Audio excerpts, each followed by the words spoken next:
Ils disent que le karma n'a pas de date limite, mais à New York, parfois il arrive dans un SUV blindé noir. Un mardi glacial en décembre, Agatha Jenkins, 23 ans, perdit son emploi pour être le seul être humain dans une pièce pleine de monstres. Elle s'agenouilla sur un sol sale pour aider une femme frêle et tombée, tandis que l'élite de la ville pointait, riait et le filmait pour leurs histoires Instagram. Ils ne savaient pas que la femme sur le sol était la seule personne au monde craignée par la faucheuse elle-même. Ils rirent de la serveuse. 10 minutes plus tard, personne ne riait. C'est l'histoire de comment un simple acte de gentillesse met un empire à genoux. Le gala sur invitation seulement au St. Regis, New York, sur la 55e rue Est, était le genre d'événement où l'air conditionné sentait l'orchidée vanille et le vieil argent. C'était le bal de charité annuel du solstice d'hiver. Un titre qu'Agatha Jenkins trouvait ironique, considérant que le prix du billet seul aurait pu nourrir tout son quartier dans le Queens pendant un an. Agatha ajusta le col de son uniforme rigide en polyester. Il était 2 tailles trop grand, la grattant au cou. Elle travaillait pour Prestige Catering depuis 6 mois, prenant des doubles quarts pour payer les traitements de dialyse de sa sœur cadette. Ses pieds, enfermés dans des ballerines noires bon marché de Walmart, lui faisaient mal. Elle était invisible. C'était la première règle que M. Henderson, le gérant de l'étage, leur avait martelée. Vous êtes des meubles. Vous êtes des fantômes. Vous remplissez le champagne, vous débarrassez les assiettes, et vous n'existez pas. La salle de bal était une mer de smoking en velours et de robes qui scintillaient comme de la poussière de diamant. Au centre de la pièce, tenant court près de la sculpture de glace, se trouvait Tiffany St. Clair. Tiffany était la fille d'une magnat de l'immobilier, une influenceuse de 26 ans dont le sourire n'atteignait jamais tout à fait ses yeux bleus froids. Elle était entourée de son entourage, d'hommes en costume Tom Ford et de femmes qui ressemblaient à des poupées terrifiées. Plus de Pinot Grigio, claqua Tiffany, ne regardant même pas Agatha alors qu'elle poussait son verre vide en arrière. Bien sûr, madame, murmura Agatha, versant le vin d'une main ferme, malgré l'épuisement qui la faisait trembler des jambes. C'est alors que les portes de la salle de bal s'ouvrirent en grinçant. D'habitude, l'arrivée d'un invité était annoncée en grande pompe, mais cette entrée fut silencieuse. Une femme entra. Elle semblait être à la fin de la soixantaine, peut-être au début de la 70. Elle ne portait pas les coupes tendances et révélatrices de l'élite moderne. Elle portait un lourd manteau vintage noir, un foulard en soie enroulé autour de sa tête et tenait fermement une simple canne en bois. Elle ressemblait à une grand-mère qui s'était égarée dans le mauvais bâtiment en allant à l'église. La pièce ne devint pas silencieuse immédiatement. Cela commença par des ondes de confusion, des murmures. Qui est-ce? La sécurité a-t-elle laissé entrer la femme de ménage par la porte d'entrée? Oh mon Dieu, regardez ces chaussures. Ce sont des orthopédiques. La vieille femme fit quelques pas chancelants sur le sol de marbre poli. Elle semblait désorientée, ses yeux sombres balayant la pièce comme si elle cherchait un visage familier. Alors qu'elle passait près du cercle de Tiffany St. Clair, Tiffany tendit une jambe, subtile, rapide, à peine perceptible. La canne de la vieille femme heurta la soie de la robe de Tiffany, perdant de l'adhérence sur le marbre. Cela se produisit au ralenti. La raclement de gorge, Ken glissa. La femme allaita. Un son sec et cassant et s'effondra au sol. Elle atterrit durement sur sa hanche, son sac à main déversant son contenu, un chapelet, quelques bonbons durs et une vieille photographie sur le sol brillant. Pendant 3 secondes, il y eut un silence. Puis Tiffany St. Clair rit. C'était un son cruel et aigu. « Oups » dit-elle, couvrant sa bouche d'une main manucurée. Nettoyage sur l'allée 5. Je pense que le refuge pour sans-abri est au bout de la rue, chérie. Le rire était contagieux. Il se répandit dans ce cercle. Les hommes gloussèrent dans leurs boissons. Les femmes sourirent avec suffisance.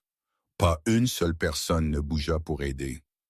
Ils se tinrent là, tenant leur pochette à $5 000, regardant une vieille femme lutter pour se relever, son visage déformé par la douleur et l'humiliation. Monsieur Henderson, le gérant, se précipitait, mais pas pour aider. Il parlait dans son casque, le visage rouge. « Sécurité, sortez cette vagabonde d'ici. Elle ruine l'esthétique. » Agatha ne pensa pas. Elle ne calcula pas le coût de son loyer ou des factures médicales de sa sœur. Elle vit juste sa propre grand-mère. Elle vit un être humain.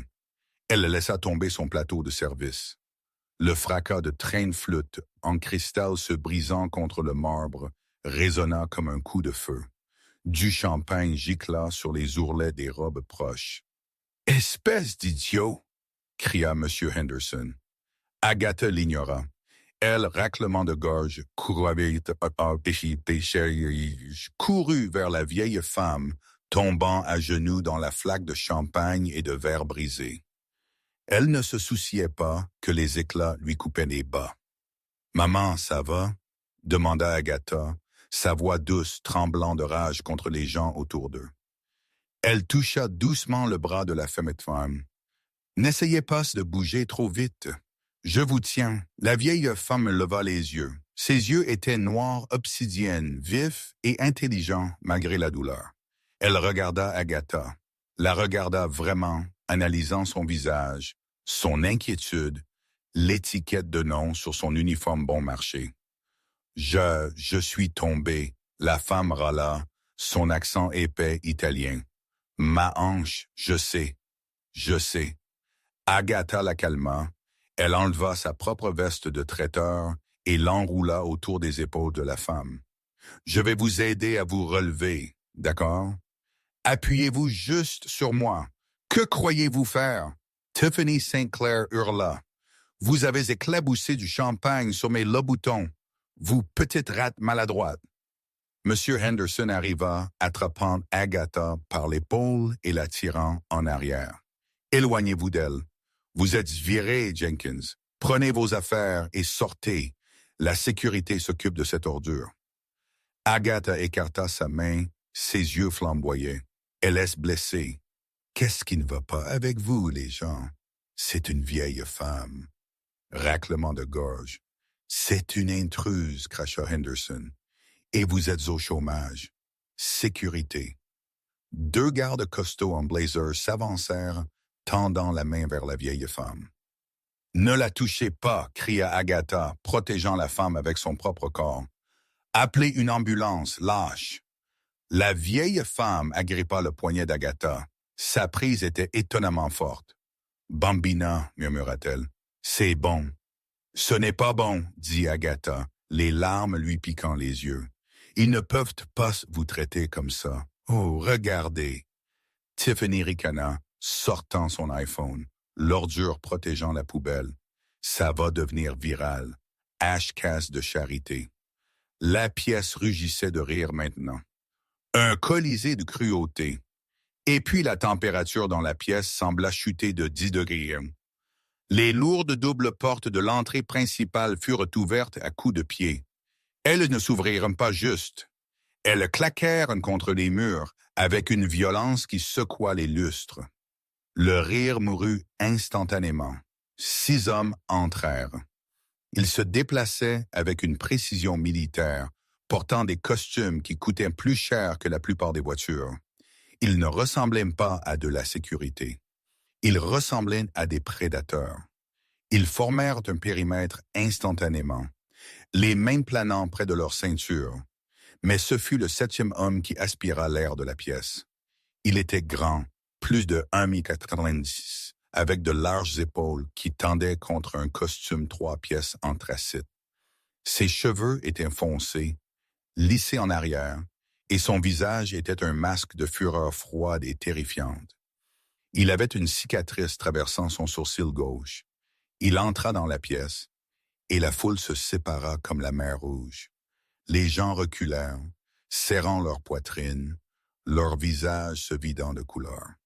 « C'est Lorenzo Moretti », murmura quelqu'un de terreur. Le nom frappa la pièce comme une bombe. Lorenzo Enzo Moretti, le chef de la famille criminelle Moretti, L'homme que le FBI essayait de coincer depuis une décennie. L'homme connu dans le monde souterrain comme Elliot, la faucheuse. Il ne regarda pas les invités. Il ne regarda pas Tiffany. Il marcha droit vers le centre de la pièce, ses yeux fixés sur le sol. Agatha se figea. Elle était toujours agenouillée, tenant la vieille femme. Elle vit les chaussures en cuir italien coûteuses s'arrêter à quelques centimètres de ses genoux. Elle leva les yeux, terrifiée, s'attendant à être frappée ou tuée. Lorenzo Moretti baissa les yeux. Ses yeux étaient du même noir obsidienne que ceux de la vieille femme. Mais là où les siens étaient douloureux, les siens étaient pleins d'une violence si brute qu'elle fit halter Agatha. Alors le monstre tomba à genoux. Il ignora le champagne trempant son pantalon de costume. Il ignora le verre. Il tendit la main, ses mains tremblant légèrement, et toucha le visage de la vieille femme. « Maman », murmura-t-il, sa voix un grondement bas qui porta à travers la pièce silencieuse. « Maman, es-tu blessée? » Un souffle collectif traversa la pièce. Le verre tomba de la main de Tiffany St. Clair et se brisa. L'intruse sans abri n'était pas une vagabonde. Elle était Donatella Moretti, la matriarche. La seule personne que Lorenzo Moretti aimait, la seule personne qui pouvait dire au diable quoi faire. Donatella regarda son fils, puis elle regarda Agatha. Elle tapota la main d'Agatha. « Je suis blessée, Lorenzo. Je suis tombée. Mais cette Angelo, elle m'a aidé quand les autres, ils riaient. » Lorenzo tourna lentement la tête. Il ne se leva pas encore. Il tourna juste son cou, balayant la foule du regard. Son regard atterrit sur M. Henderson, qui tremblait si fort que ses genoux s'entrechoquaient, puis ses yeux glissèrent vers Tiffany Slair. « Ils ont ri? » demanda Lorenzo doucement. « Ils ont ri, » confirma Donatella. « Et cet homme, il l'a viré pour m'avoir aidé. » Lorenzo se leva. Il domina Agatha. Il lui tendit une main. « Levez-vous, » ordonna-t-il. Non pas méchamment, mais avec une autorité absolue. Agatha prit sa main. Il la tira vers le haut sans effort. « Quel est votre nom? » demanda-t-il. « Agatha. Agatha Jenkins. »« Agatha Jenkins !» répéta Lorenzo comme s'il mémorisait une écriture sainte. Il enleva sa propre veste de costume et la plaça sur les épaules de sa mère, par-dessus la veste de traiteur bon marché d'Agatha. Il se tourna vers la pièce. « Verrouillez les portes, » dit-il à ses hommes. Le lourd bruit sourd des serrures s'enclenchant résonna à travers la salle de bal silencieuse. « Personne ne part, » dit Lorenzo, sa voix calme, ce qui la rendait infiniment plus terrifiante. « Jusqu'à ce que je découvre qui a fait trébucher ma mère. » L'atmosphère dans la salle de bal du St. Radius était passée d'une célébration de la richesse à une prise d'otage en moins de 60 secondes. Le groupe avait arrêté de jouer à minote. Les serveurs étaient pressés contre les murs, essayant de se fondre dans le papier peint. Lorenzo Moretti se tenait au centre du cercle, une main reposant protectrice sur l'épaule de sa mère, alors qu'elle était assise sur une chaise en velours. Un de ses gardes s'était précipité. « Ma mère, » commença Lorenzo, sa voix projetant son microphone, « est venue ici ce soir pour faire un don anonyme au fond de l'hôpital pour enfants. Elle aime voir où l'argent va. Elle est entrée par la porte d'entrée et vous l'avez traitée comme un chien errant. » Il marcha lentement vers Tiffany St. Clair. Tiffany était pâle, sa lèvre tremblait. L'arrogance avait disparu, remplacée par la peur primale d'un animal de proie acculé par un loup. « Je ne savais pas, » balbutia Tiffany. « Monsieur Moretti, s'il vous plaît. » C'était un malentendu. Elle avait l'air pauvre. Lorenzo s'arrêta à quelques centimètres de son visage. Il sentait le tabac, le parfum cher et la poudre à canon. « Elle avait l'air pauvre, » répéta-t-il platement. « Et cela l'a rendu drôle? »« Non, je ne voulais pas dire que j'ai vu la vidéo, » dit Lorenzo, hochant la tête vers l'un de ses hommes qui tenait le téléphone de Tiffany. Il l'avait arraché de sa main quelques instants auparavant. « Vous étiez en direct. Nettoyage sur l'allée 5 correct? » Tiffany ne pouvait pas respirer. Elle hocha la tête, les larmes coulant sur son visage, ruinant son bronzage en spray. « Vous avez 5 secondes pour vous excuser auprès de ma mère, » dit Lorenzo. « Et si je ne crois pas que vous le pensez, vous quitterez cette fête par la fenêtre. Nous sommes au 42e étage. » Tiffany se jeta aux pieds de Donatella. C'était pathétique. « Madame Moretti, je suis tellement désolé. Je suis si stupide. S'il vous plaît, pardonnez-moi. Je donnerai tout. Je ferai n'importe quoi. » Donatella regarda la fille qui pleurait avec des yeux d'acier. Elle ne dit pas un mot. Elle détourna juste le regard. Lorenzo se tourna vers M. Anderson. Le gérant transpirait si abondamment que son col était trempé. « Et vous, dit Lorenzo, vous avez viré la seule personne avec une âme dans cette pièce. Politique de l'entreprise, monsieur. » Anderson couina. Elle a laissé tomber un plateau. Je peux la réembaucher avec une augmentation. Une grosse augmentation. Elle ne travaillera plus pour vous, dit Lorenzo. Il se retourna vers Agatha. Agatha se tenait près des ambulanciers qui venaient d'arriver, escortés par les hommes de Moretti. Elle se sentait étourdie. C'était trop. Lorenzo l'approcha. L'aura menaçante disparut, remplacée par une étrange curiosité intense. « Ma mère dit que vous l'avez protégée, que vous vous êtes tenu entre elle et ma sécurité. Je pensais qu'ils allaient la blesser, » dit Agatha, sa voix tremblant. « Je ne savais pas qu'ils étaient les vôtres. Vous avez risqué votre emploi. Vous avez risqué votre sécurité pour une étrangère. » Lorenzo regarda son uniforme sale, ses chaussures bon marché, ses cheveux en désordre. Puis il regarda ses yeux, verts, grands et honnêtes. « J'ai une dette à vous payer, Agatha Jenkins, » dit Lorenzo. Il fouilla dans sa poche et en sortit une carte de visite. C'était du métal noir avec un gaufrage doré. Un numéro de téléphone, pas de nom. « Rentrez chez vous, dit-il.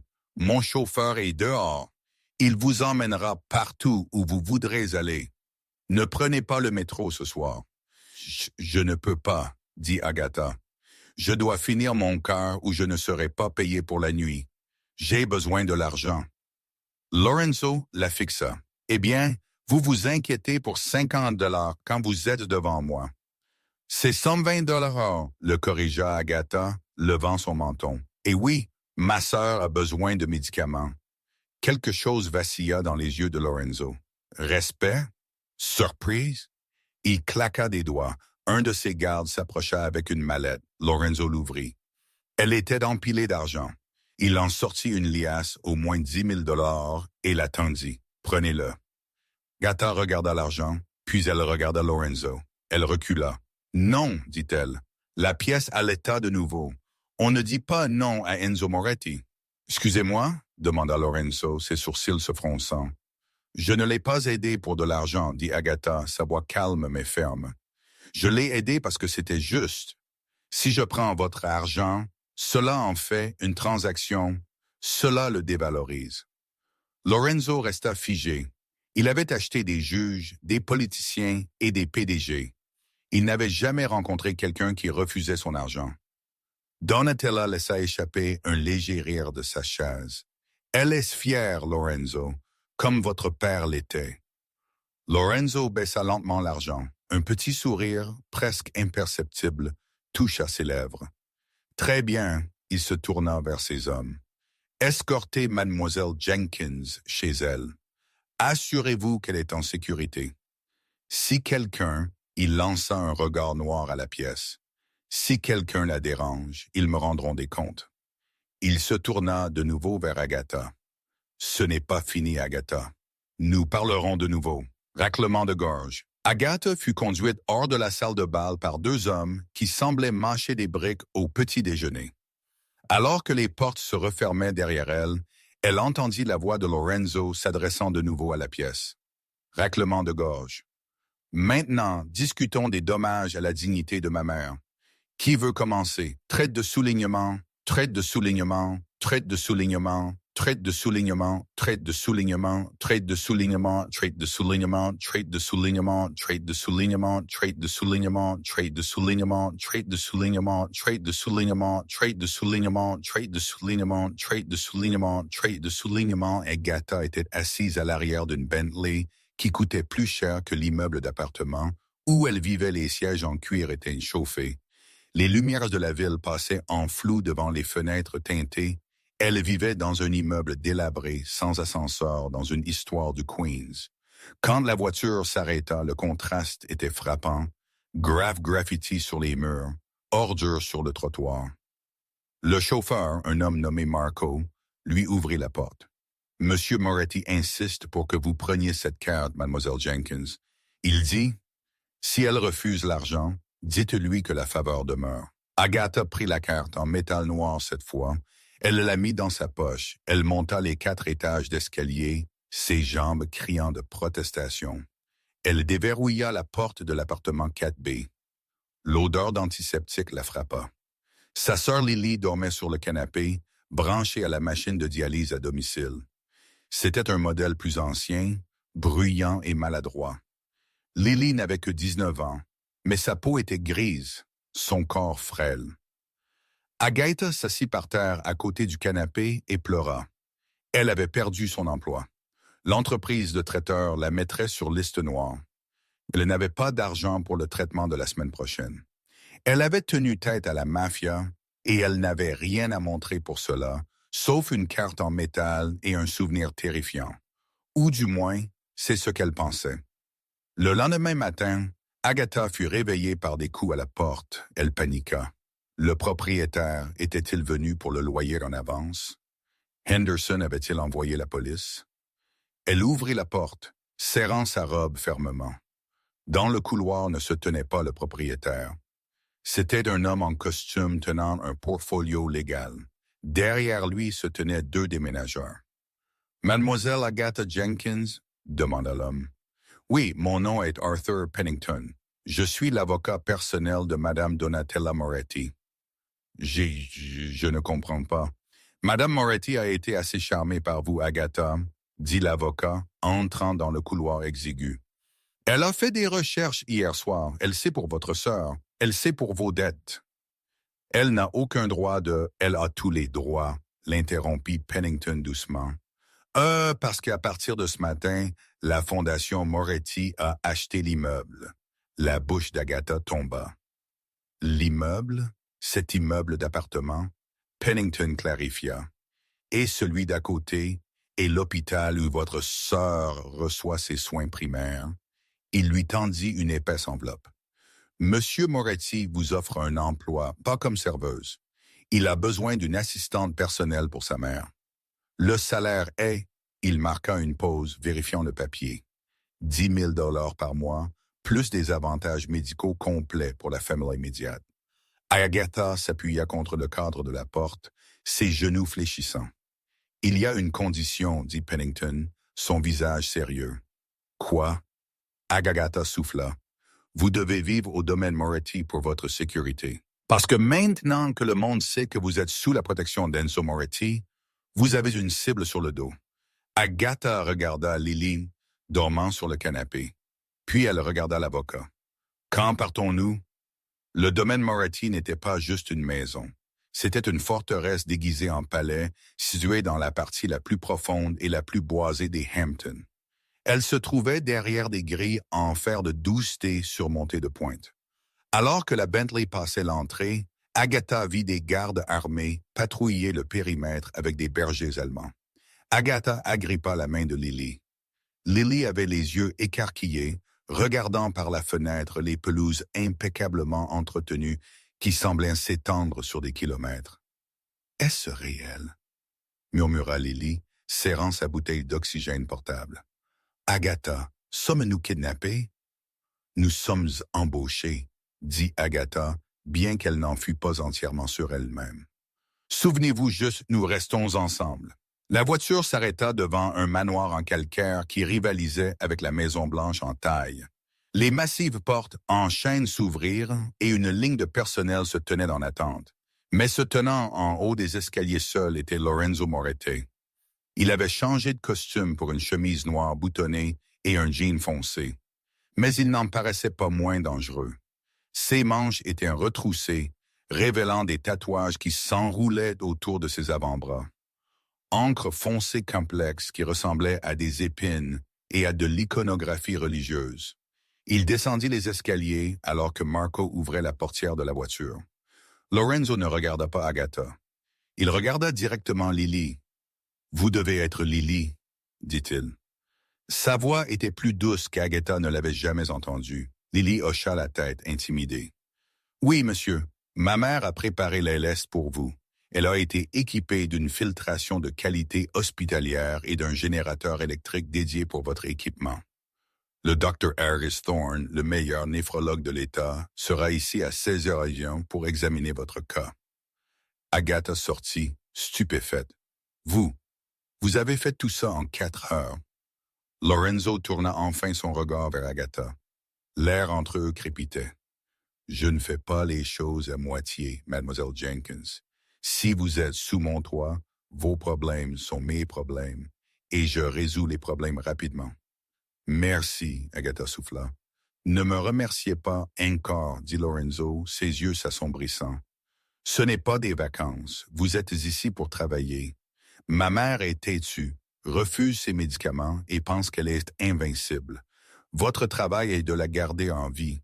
Si elle tombe de nouveau, si elle manque une idole, vous me rendrez des comptes. »« Je peux m'en occuper, » dit Agatha, levant son menton. « Nous verrons. Traite de soulignement, traite de soulignement, traite de soulignement, traite de soulignement, traite de soulignement, traite de soulignement, traite de soulignement, traite de soulignement, traite de soulignement, traite de soulignement, traite de soulignement, traite de soulignement. » La première semaine fut un flou de luxe et de tension. L'aile était plus grande que tout l'immeuble d'appartement d'Agatha. S'installait sa couleur revenant grâce à la nourriture de haute qualité, et le travail des soins médicaux était étonnamment difficile. Donatella Moretti était une force de la nature. Elle détestait être traitée comme une invalide. Elle essaya de cacher ses pilules dans des pots de fleurs.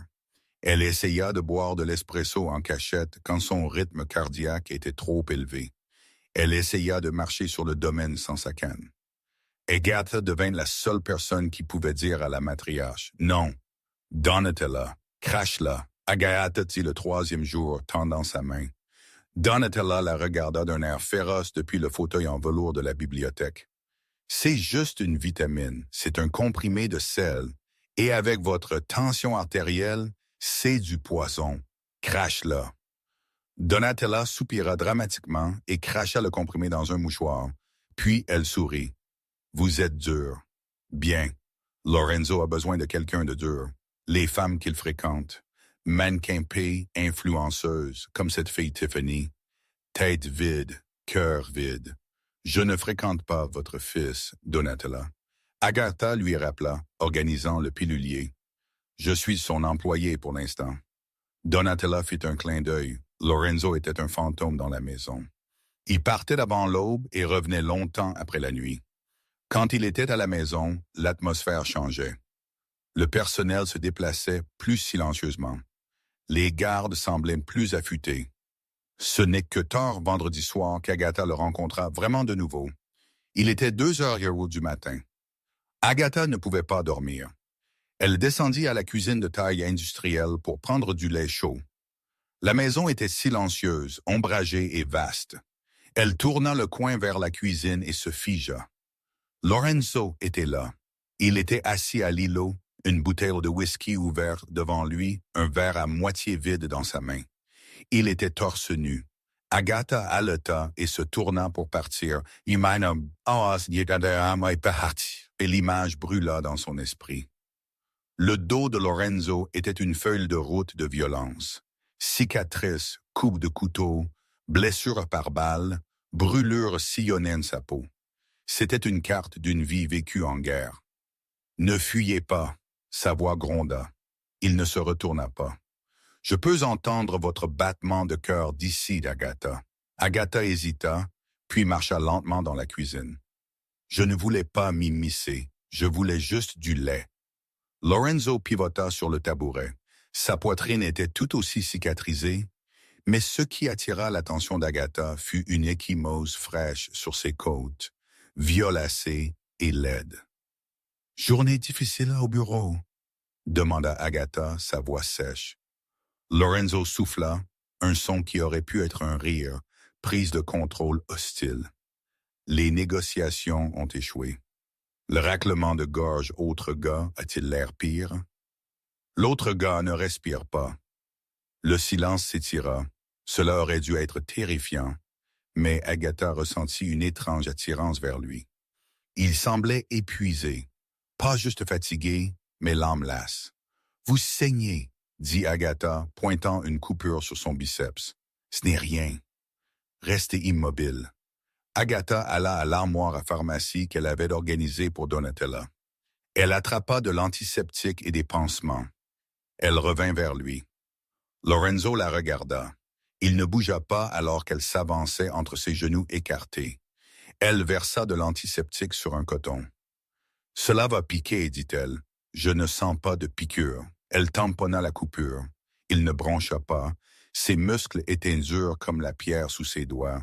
Elle pouvait sentir la chaleur émanant de lui.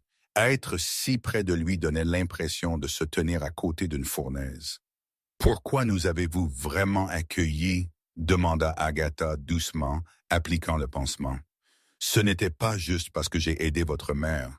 Vous ne me semblez pas être un homme charitable. » Lorenzo baissa les yeux vers elle. Sa main bougea presque involontairement, planant près de sa taille avant qu'il n'agrippe le bord du tabouret à la place. « Vous avez raison, je ne suis pas charitable. Je suis possessif. » Agatha leva les yeux, croisant son regard. « Qu'est-ce que cela signifie? »« Cela signifie, dit Lorenzo, sa voix tombant à un murmure rauque, que dans mon monde, la loyauté est la monnaie la plus rare. Vous avez montré de la loyauté à une étrangère qui n'avait rien à vous offrir. Cela vous rend rare, et je collectionne les choses rares. C'est tout ce que je suis, un objet de collection. » Lorenzo se pensa. Son visage était à quelques centimètres du sien. Elle pouvait sentir le whisky et l'odeur métallique du danger. « Non, vous êtes une responsabilité parce que vous regardez me donne envie de brûler le monde juste pour vous garder au chaud. Et je ne peux pas me permettre cette distraction. » Le souffle d'Agatha se coupa. Lorenzo se leva brusquement, reculant d'elle. Le moment se brissa. « Allez au lit, Agatha, » ordonna-t-il froidement. « Verrouillez votre porte. » Il attrapa la bouteille de whisky et sortit en trombe de la cuisine, laissant Agatha là, son cœur battant contre ses côtes comme un oiseau piégé. La trêve entre Agatha et Lorenzo était fragile. Ils s'évitèrent pendant des jours, mais le monde extérieur n'était pas si gentil. 2 semaines après son arrivée, Donatella insista pour assister à l'ouverture d'un nouveau restaurant italien à Manhattan, Il Tiello. « C'est possédé par la famille », insista Donatella, ajustant ses boucles d'oreilles en diamant. « Je dois faire une apparition, et vous, Cara, venez avec moi. » « Je ne pense pas que Lorenzo aimerait ça, » dit Agatha, sentant un nœud dans son estomac. « Lorenzo n'est pas mon chef, » railla Donatella. « D'ailleurs, il sera là. Nous serons en sécurité. » Agatha était vêtue d'une robe que Donatella lui avait achetée, une robe en soie vert émeraude profond qui épousait ses courbes et laissait son dos exposé. Quand elle descendit les escaliers, Lorenzo attendait dans le foyer, vérifiant sa montre. Il leva les yeux. Il arrêta de vérifier sa montre. Ses yeux la balayèrent, la dévorant. Pendant une seconde, sa garde tomba et une faim pure et brute traversa son visage. Puis le masque retomba. « Mettez un manteau, » grogna-t-il. « Il fait 70 degrés dehors, » objecta Agatha. « Je m'en fiche. Mettez un manteau. Vous attirez l'attention. »« C'est le but, » gazouilla Donatella, accrochant son bras à celui d'Agatha. Les spells, laissez-la briller. Le trajet vers la ville fut tendu. Lorenzo était assis en face d'elle dans la limousine, tapant furieusement sur son téléphone, mais Agatha pouvait sentir ses yeux sur elle chaque fois qu'elle regardait par la fenêtre. Il Cielo était spectaculaire. Murs de verre, lumière de bougies, et l'élite du monde souterrain de New York se mêlant aux politiciens et aux juges. Lorenzo les guida vers la loge VIP à l'arrière, positionnée de manière à ce qu'ils puissent voir chaque entrée. Il s'assit Agatha à côté de lui. Sa chaleur corporelle était une présence constante. « Ne parlez à personne, » murmura-t-il à son oreille. « N'acceptez pas de boisson. N'allez pas aux toilettes seul. »« Je pensais que nous étions en sécurité ici, » murmura Agatha en retour. « Vous n'êtes jamais en sécurité quand vous êtes avec moi. » Le dîner se déroulait sans accroc jusqu'à l'arrivée de Vincent Russo. Russo était le sous-chef de la famille criminelle rivale. C'était un homme gras avec trop de gel capillaire et un rire fort et braillard. Il se dirigea vers leur table, ignorant le regard furieux des gardes de Lorenzo. « Donatella » tonna Russo, se penchant sur la table, l'air aussi ancien que jamais. « Vincent, Donatella dit Est, je vois que vous n'avez pas encore été inculpé. » Une année lente pour le FBI, Russo rit, mais ses yeux dérivèrent vers Agatha.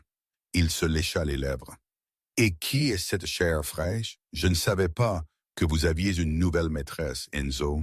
D'habitude, vous optez pour les en plastique.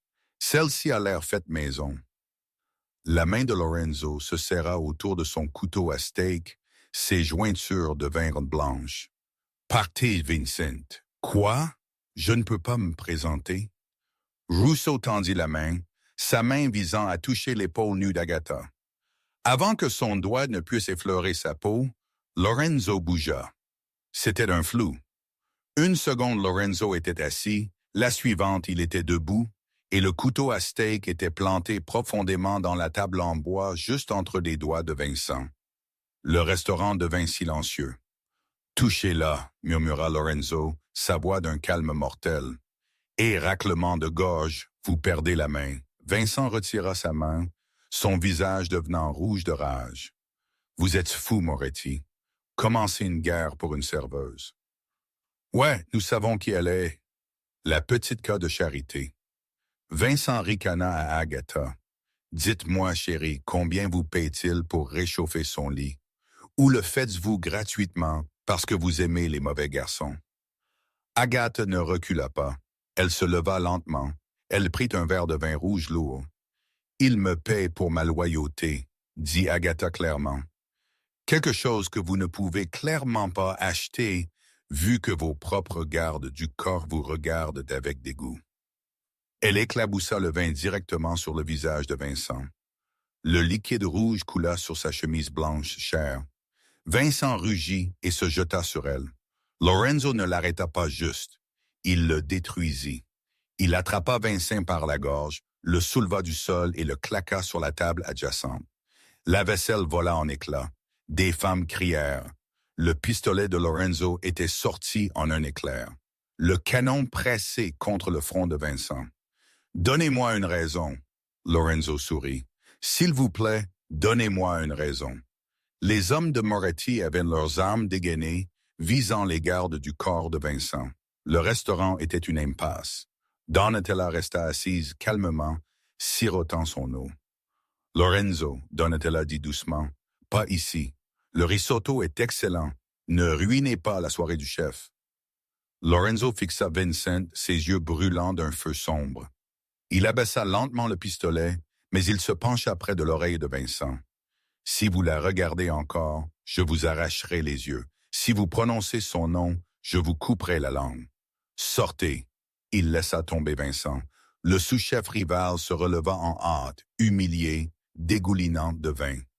Il pointa un doigt tremblant vers Lorenzo. « Ce n'est pas fini, Moretti. Vous venez de signer votre arrêt de mort. » Vincent sortit en trombe. Lorenzo se tourna vers Agatha. Elle tremblait, le choc d'adrénaline la frappant.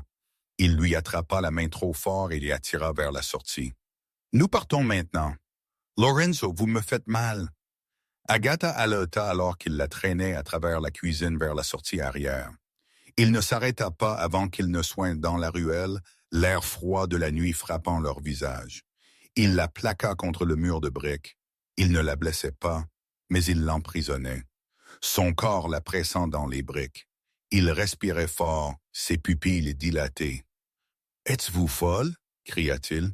Vous avez jeté du vin sur Vincent Rousseau. Avez-vous un souhait de mort? Il vous a insulté. Il m'a insulté. Agatha cria en retour. Je n'allais pas le laisser nous parler comme ça. Vous ne comprenez pas. Lorenzo claqua sa main contre le mur à côté de sa tête.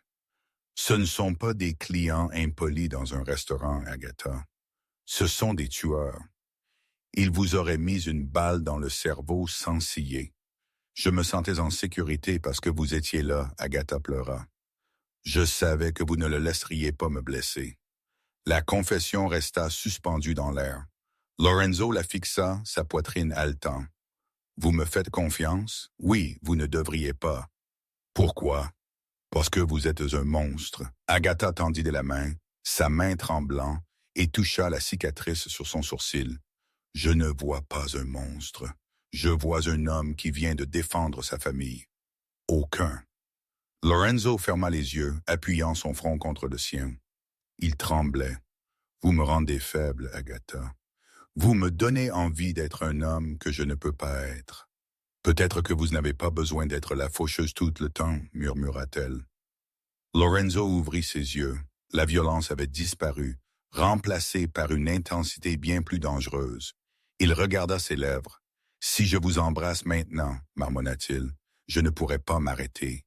Et si je ne m'arrête pas, je vous ruinerai. Je vous entraînerai dans cette obscurité et vous n'en sortirez jamais. » « Je suis déjà dans le noir, dit Agatha. Peut-être que je veux être là avec vous. » Lorenzo laissa échapper un gémissement, un son de défaite et de désir. Il encadra son visage dans ses grandes mains rugueuses et écrasa ses lèvres sur les siennes. Ce n'était pas un baiser doux. C'était désespéré. C'était le goût du vin, de la peur et de la possession. Agatha enroula ses bras autour de son cou, le tirant plus près. Pendant un instant, la ruelle, les armes, les menaces, tout cela disparut. Il n'y avait que le feu entre eux. Mais tout aussi rapidement, le bruit des pneus qui crissaient brisa le moment. Un SUV dérapa au coin de la ruelle. Les vitres automatiques se baissèrent. Les canons des pistolets mitrailleurs sortirent. Les instincts de Lorenzo prirent le dessus instantanément. Il ne pensa pas, il réagit.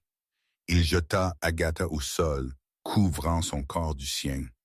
Ratate. Les balles déchiquetèrent le mur de briques où ils s'étaient tenus une seconde auparavant. Des débris pleuvaient sur eux.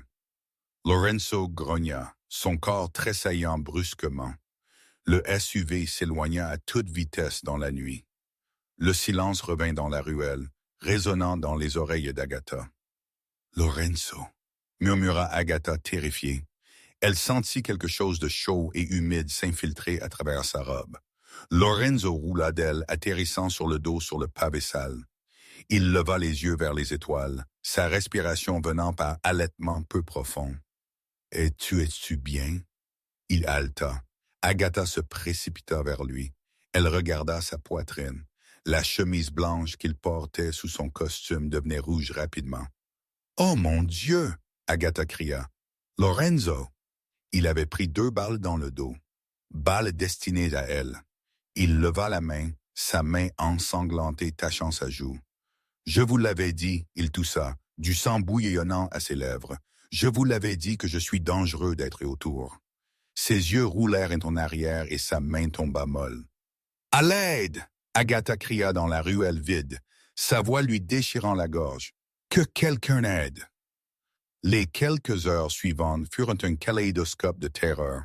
L'arrivée des SUV noirs, le visage de Marcos se vidant de couleur en voyant son patron saigner sur le pavé, les sirènes hurlantes de l'ambulance privée, qui sembla apparaître de nulle part.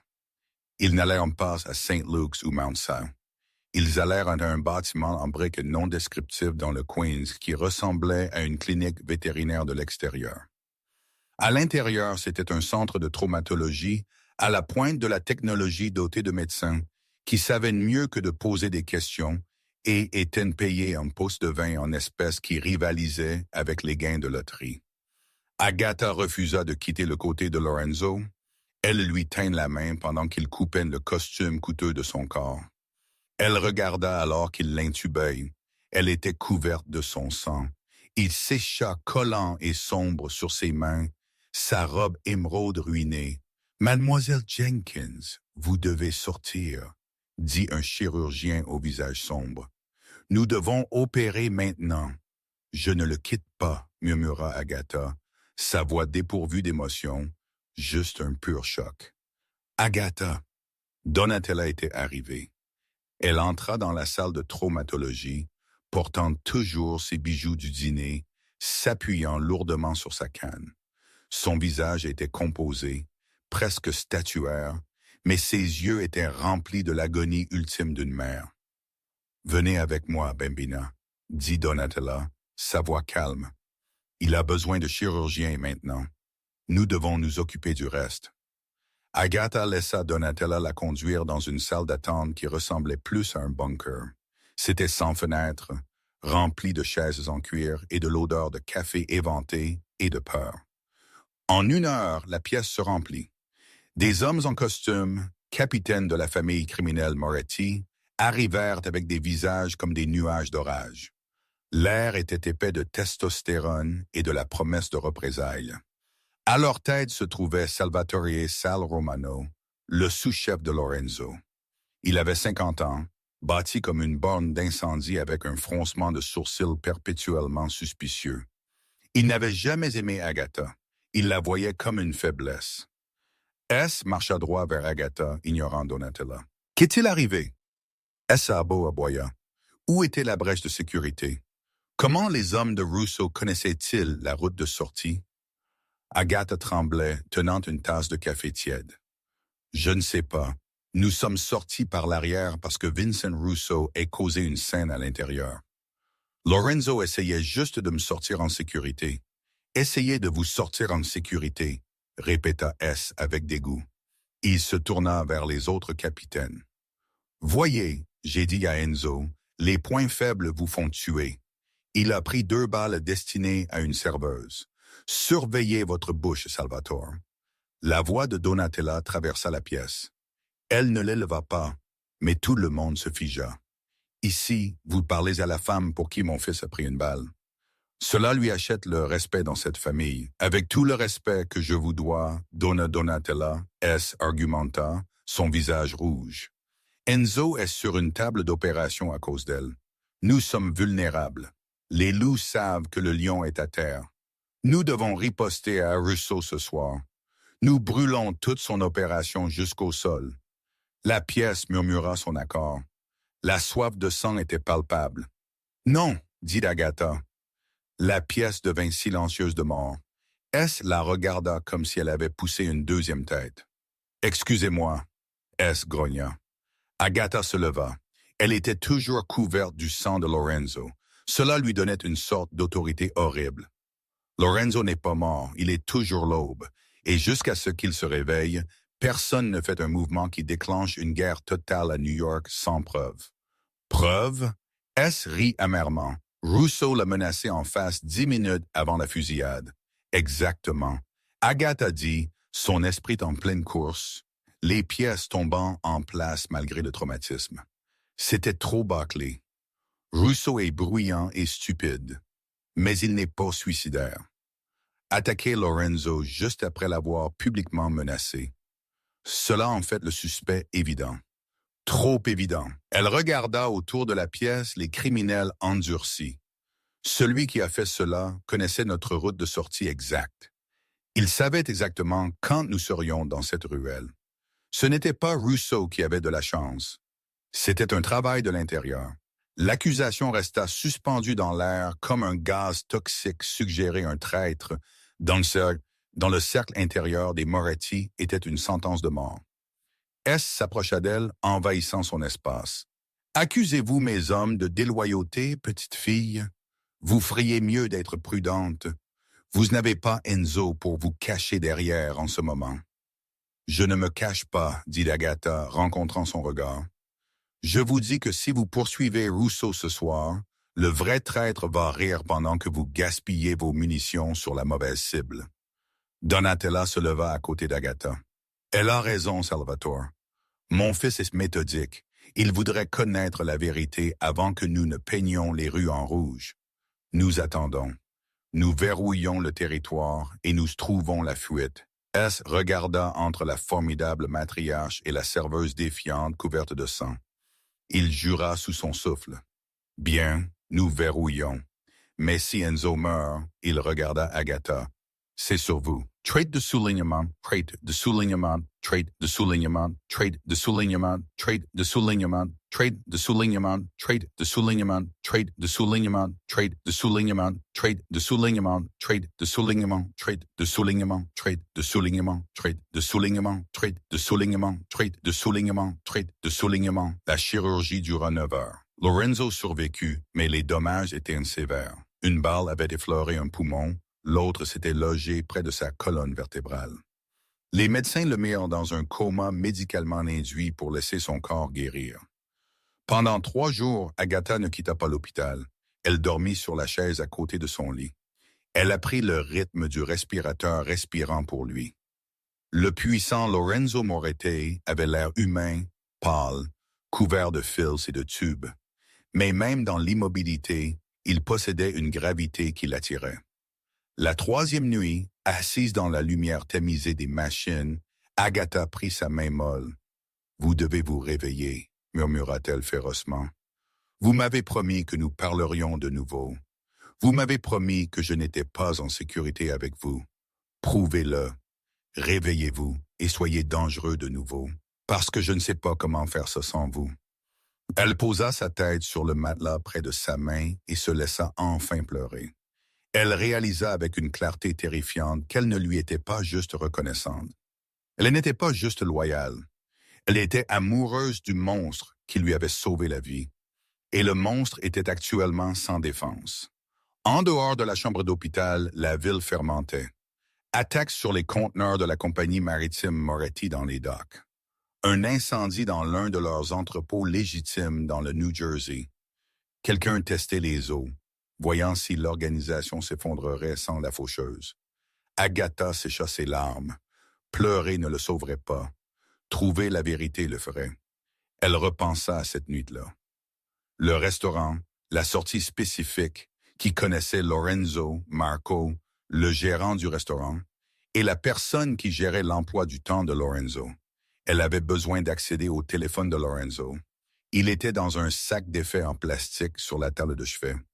Elle le sortit. Il était verrouillé, évidemment. Elle regarda le visage endormi de Lorenzo. Quel serait votre code secret? Ce ne serait pas un anniversaire. Ce ne serait pas simple. Elle essaya la date de la mort de son père. Incorrect.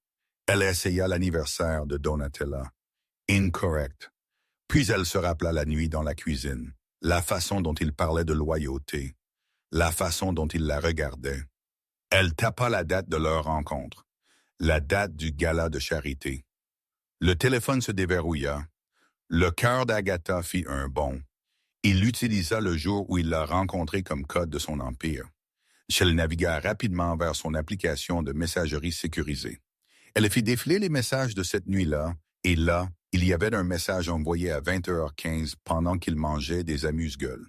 Il listait le restaurant, l'emplacement de la table et l'itinéraire de sortie d'urgence prédéterminé via la ruelle Nord. Le destinataire était listé seulement comme actif 4. Mais ce n'était pas le destinataire qui fit frissonner Agatha. C'était l'expéditeur. Le message n'était pas venu du téléphone de Lorenzo. Il avait été transféré à son téléphone comme information de son avocat personnel, Arthur Pennington, l'homme qui lui avait apporté l'offre d'emploi, l'homme qui souriait gentiment et gérait le patrimoine de Donatella. Lorenzo n'avait pas mis en place l'embuscade. Pennington avait partagé les détails de sécurité avec quelqu'un d'autre. Agatha se sentit malade. Elle laissa tomber le téléphone sur le lit juste au moment où la porte de la pièce s'ouvrit. C'était Arthur Pennington. Il tenait un bouquet de lys. Il avait l'air impeccable dans son costume. Son expression était celle d'une préoccupation feinte. « Agatha, ma chère, » dit Pennington d'une voix douce. « Comment va-t-il? Et comment tenez-vous le coup?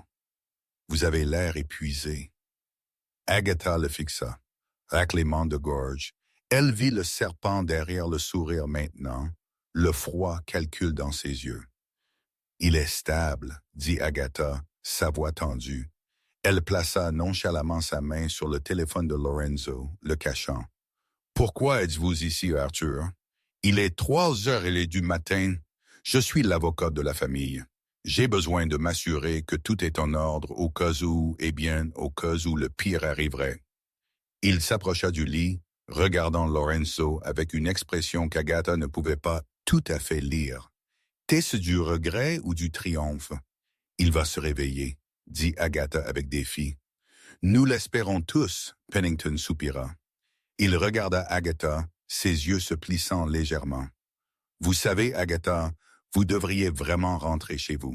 Reposez-vous. Vous avez fait assez. Il y avait un double sens dans ces mots.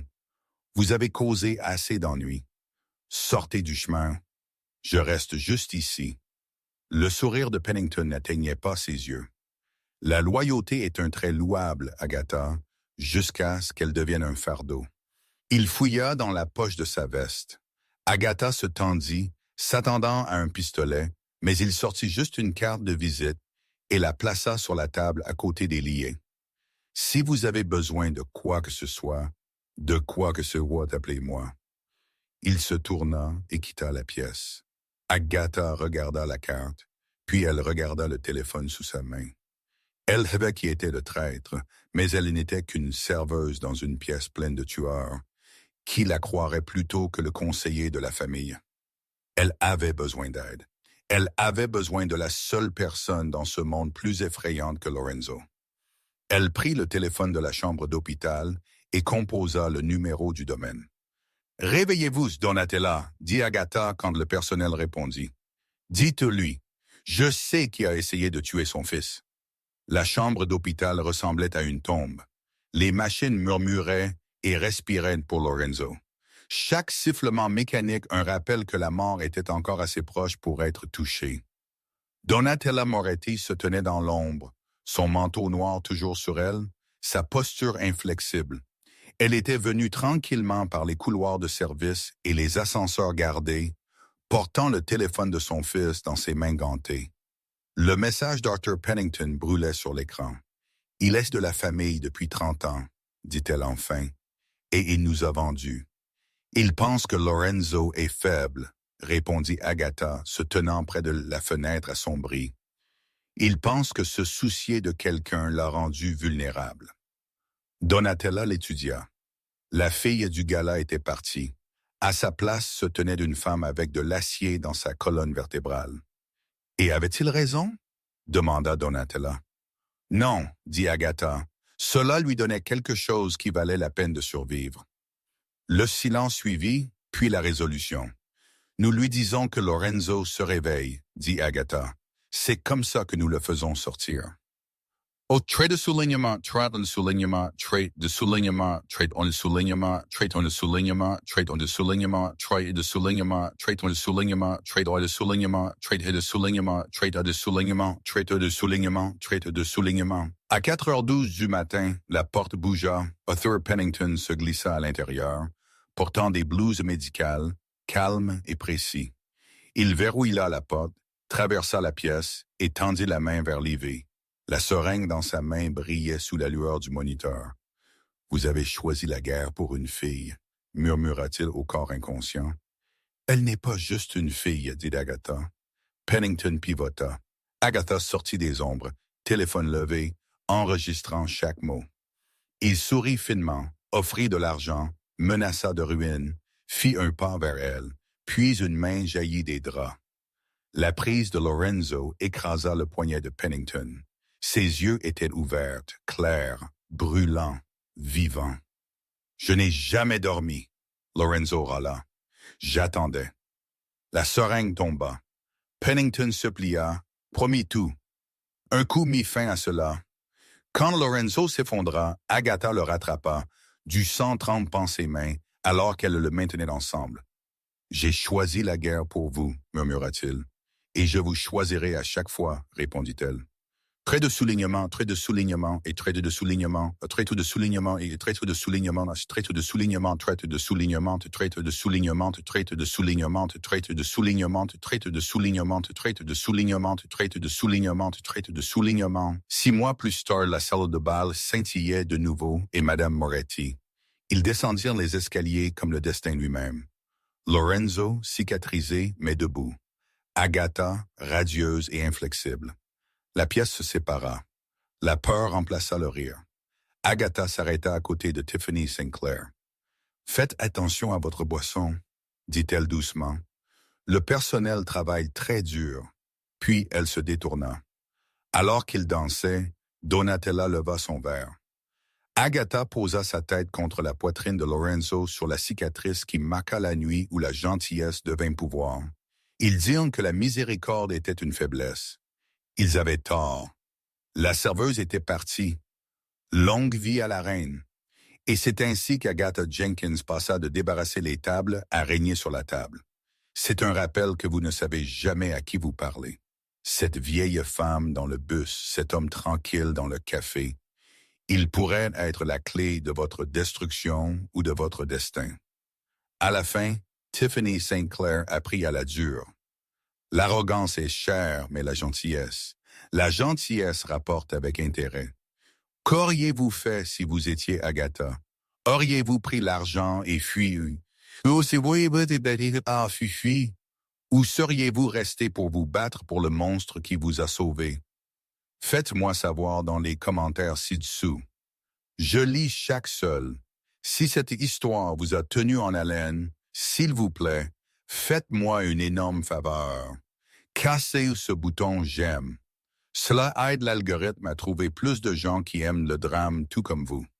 Et si vous voulez plus d'histoires sur le karma, la vengeance et la romance interdite que vous ne pouvez pas mettre en pause, appuyez sur s'abonner et sonnez cette cloche de notification.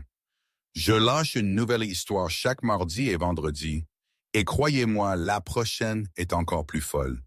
Merci d'avoir regardé. Restez en sécurité et rappelez-vous toujours, soyez gentils avec